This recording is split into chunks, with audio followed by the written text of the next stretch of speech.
अग ग ग ग ग डास चावला, देवा रे देवा. डास चावला. अरे डासाची पैदास झाली तर डास चावणारच. अव पण डासांची पैदास होऊ नये यासाठी करावं तरी काय? डास उत्पत्ती ठिकाणे नष्ट करा.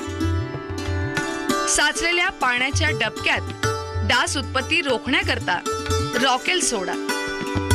डास उत्पत्ती ठिकाणी डास अळी खाणारे गप्पी मासे सोडा. कीटकनाशक भारित मच्छरदाणीचा वापर करा. घरांच्या खिडक्यांना डास येणार नाहीत अशा जाळ्या लावा. डास पळवणाऱ्या अगरबत्तीचा वापर करा. डासांपासून व्यक्तिगत सुरक्षेकरता डास पळवणारे मलम किंवा क्रीमचा वापर करा. आणि हो, आरोग्य कर्मचारी गावात आल्यास त्याला सहकार्य करा. लक्षात ठेवा, हिवताप हा डासांपासून होतो. कोणताही ताप हा हिवताप असू शकतो. तेव्हा नजीकच्या आरोग्य केंद्रात तात्काळ तपासणी करा.